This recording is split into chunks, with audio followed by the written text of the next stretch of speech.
Exploding at a conference. Now, though, a story of how a Dell laptop destroyed an entire pickup truck. Joining us this morning from Kingman, Arizona, is Thomas Forcuron. Mr. Forcuron, we've read about the story and heard a little bit about it. There are some very disturbing pictures that go along with this, but tell us what happened in your case. Well, we were on a little fishing trip, playing with some of our new toys, and was getting ready to load up the truck, and we just put the ramp on the back to put the quad on, and the guy with me said he heard a popping noise. I smelled smoke, and we looked over, and there was flames 3-4 feet out the passenger's windows. I ran over, opened the driver's door. Actually, I was trying to save my laptop. It was the most expensive thing in there, but it was flames were coming out of it, and there were also, I had 3 boxes of ammo in the glove box, so I immediately turned around and ducked behind the quad, and ammo started going off. Both gas tanks blew up. Flames were shooting 15, 20 feet in the air for about 5 minutes. It was a very rapid, accelerated fire, and it didn't last all that long. It just completely destroyed everything. Thomas, what were you doing with the laptop in the truck? Were you going to go online while you were fishing, or what? No, like I said, we were getting ready to go out, and actually I was using it in conjunction with my GPS. I'm into mining, prospecting, we have the topo maps and that sort of thing. And I was more or less just learning how to use the programs. And we just put it in there getting ready to go. We were going to be setting it on the seat between us so I could look at the screen, because that nice big screen. Mr. Forcuron, have you ever had any problems with your Dell laptop before this? Well, I've only had it since November, and no, I didn't use it all that often, but I did like it a lot. I could see it better than I could in my desktop. Well, what's Dell's response been to this entire situation? They're completely ignoring me. They're ignoring you? Yeah, they're ignoring me. They offered me up a new laptop a couple of weeks ago, but that was the last time I talked to anybody. No. No, like I said, they're ignoring me. I'm sorry, you've tried to contact Dell, and they've flat out ignored you. They offered you a new laptop, and that was the end of the story? That's exact. Wow. How do you feel about that? Yeah. Mad. I'm mad.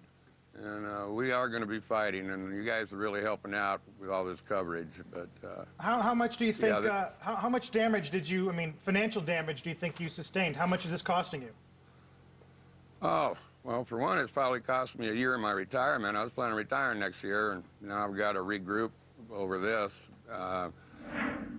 That was the top-of-the-line truck at the time it was bought. Top-of-the-line truck today is $47,000, same model.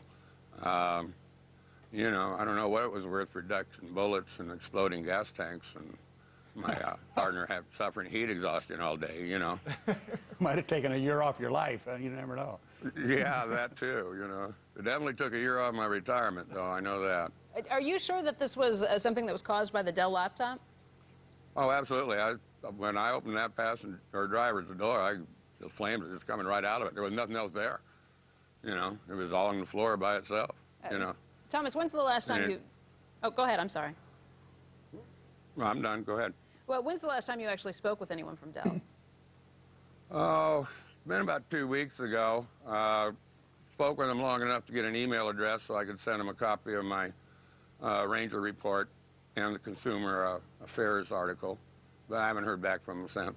What do you make of the news that Dell is now recalling over 4 million batteries that were associated with these laptops? It's kind of like Yahoo, I think it's great. About time they start paying attention, I guess I don't know if I even need to ask, but would you buy another Dell computer at this point, Thomas? No, when they offered me the other one, I told them straight out, I'd be afraid to have a Dell computer. My primary question is I want to know what American manufacturer of batteries is there so I can get one of their computers. Meaning you would not trust I want American-made. I want American-made, huh? You wouldn't Yeah, trust I want American-made. No. I don't care what they do to improve it. Okay, we got to have an American battery, guys. That's a valid point. Thomas, we'd like to stay in touch with you, maybe follow up, see if you do hear back from Dell down the road, and stick with you. But thank you very much for joining us today. Could you show us the truck behind you? That's the truck, correct? Yes, that's it. That's the truck, and that's where it stands today. That's what it looks like now. Yeah. I think you may have a picture of what it looked like before. What kind of shells did you have? My neighbor just... Pardon? What kind of shells did you have in it? What kind of bullets did you have in the cab? Oh, well, actually, I had 3 different kinds. I had 222, 357, and You were right to 12 duck. gauge. You know. Yes, I was doing some serious ducking.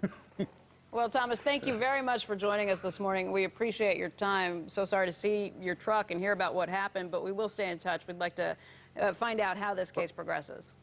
Well, I appreciate that, and as things progress, I'll just email you guys, let you know. We appreciate it. Thomas Forcuron again joining us from Arizona with a pretty amazing story. Obviously, he's okay, and we're glad to see that. Good attitude, too, Yeah, I very think. good attitude. Yeah.